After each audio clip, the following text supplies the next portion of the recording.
Hai adik-adik Lentera Education Center, kali ini kita akan belajar fisika tentang medan magnet.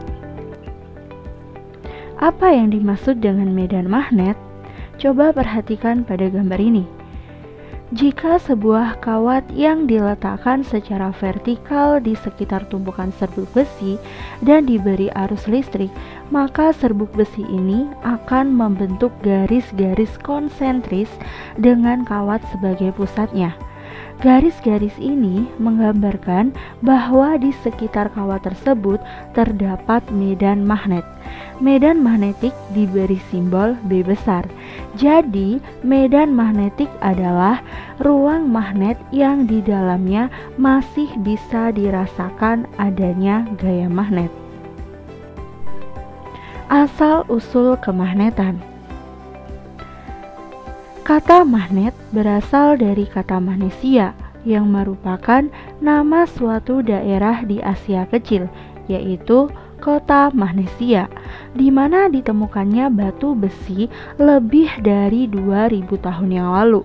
Bangsa Cina sudah menggunakan petunjuk arah kompas magnetik dalam pelayaran kira-kira mulai tahun 1200-an. Bahan magnetik dan non-magnetik. Bahan magnetik atau disebut dengan ferromagnetik adalah bahan yang dapat ditarik dengan kuat oleh magnet dan dapat dimagnetkan. Contohnya adalah besi, baja, nikel, serta kobalt. Sedangkan bahan non-magnetik itu terdiri dari dua. Yang pertama, bahan paramagnetik, yaitu bahan yang ditarik dengan lemah oleh magnet dan tidak dapat dimagnetkan. Contohnya adalah aluminium dan platina. Yang kedua adalah bahan diamagnetik, yaitu bahan yang ditolak dengan lemah oleh magnet yang tidak dapat dimagnetkan. Nah, contohnya apa? Contohnya adalah seng dan bismut. Magnet dan kutub magnet. Kutub magnet adalah bagian yang paling kuat pengaruhnya terhadap kemagnetannya. Kemudian kutub magnet dibedakan menjadi dua, yaitu kutub utara dan kutub selatan.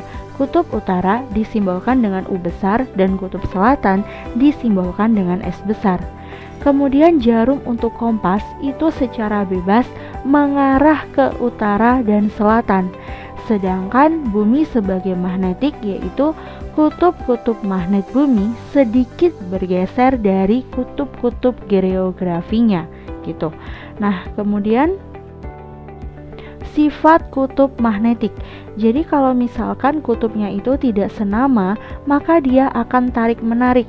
Nah, contohnya di sini nih, kalau misalkan kutub selatan didekatkan sama kutub utara, maka dia akan saling tarik-menarik gitu. Kemudian yang kedua adalah kutub senama, dia akan tolak-menolak. Contoh, misalkan kutub selatan sama kutub selatan didekatkan, maka dia akan tolak-menolak gitu. Kemudian kutub utara sama kutub utara didekatkan, dia juga akan tolak-menolak. Cara membuat magnet itu dibedakan menjadi tiga. Yang pertama dengan menggosokkan. Dengan menggosokkan magnet secara berulang-ulang dan secara teratur pada besi dan baja, maka besi dan baja itu akan bersifat magnetik. Nah, jadi kalau menggosokkannya itu kalau misalkan ke kanan terus, jangan ke kanan terus ke kiri. Karena kalau tidak teratur, dia akan tidak bersifat magnet. Kemudian dapat disimpulkan bahwa dengan cara menggosok, kutub magnet yang dihasilkan di ujung bahan itu selalu berlawanan dengan kutub magnet yang menggosokkannya. Contoh, misalkan yang menggosokkannya itu yang berwarna merah, dia adalah kutub selatan, maka di ujung bahan itu adalah kutub utaranya, jadi dia berlawanan. Terus yang kedua yaitu dengan menggunakan arus listrik atau elektromagnetik. Jadi ada sebuah benda kemudian dialiri arus listrik. Nah, cara untuk menentukan kutub manakah itu bisa menggunakan kaidah tangan kanan. Nah, di mana keempat jari itu menunjukkan arah arus listrik atau I-nya, kemudian ibu jari atau jempol itu menandakan arah kutub utaranya. gitu. Terus yang ketiga yaitu dengan cara induksi atau mendekatkan. Nah, jadi bila besi dan baja itu didekatkan atau tidak menyentuh pada bahan magnet yang kuat, nah maka besi dan baja itu akan menjadi magnet. Nah, terjadinya magnet seperti ini itu disebut dengan induksi gitu. Jadi setelah dijauhkan kembali, kemudian besi itu akan kehilangan sifat magnetiknya. Jadi kalau misalkan nih ada magnet kemudian didekatkan sama besi dan baja, setelah didekatkan dia kan bersifat kemagnetik. Kemudian magnet itu kita lepaskan, apa yang terjadi? Nah, besinya itu akan kehilangan sifat kemagnetikannya, tapi baja itu tetap mempertahankan sifat kemagnetikannya. Artinya apa? Sifat kemagnetikan baja itu lebih kuat dibandingkan besi. Magnet dapat menimbulkan medan magnetik di sekitarnya. Medan magnetik tadi kan ruang di sekitar suatu magnet, di mana magnet lain atau benda lain yang mudah dipengaruhi magnet itu akan mengalami gaya magnetik jika diletakkan dalam ruang tersebut. Nah, kemudian dia akan ngebentuk tuh namanya garis-garis gaya magnet atau biasanya disebut dengan flux magnetik, yaitu garis-garis yang menggambarkan adanya medan magnetik. Kemudian sifat dari garis-garis gaya magnetik.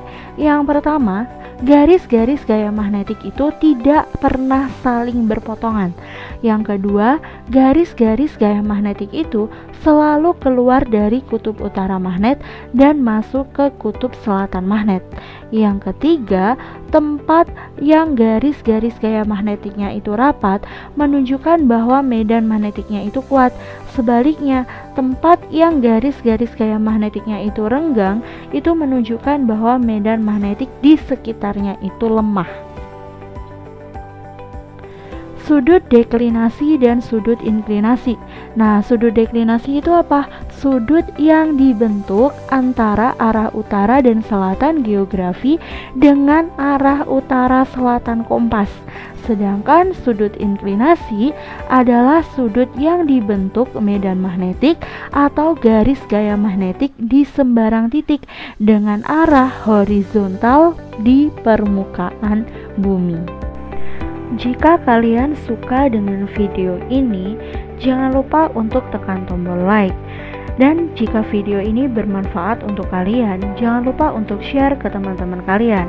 Serta jangan lupa untuk tekan tombol subscribe dan nyalakan lonceng notifikasi agar tidak ketinggalan video menarik dari kami. See you!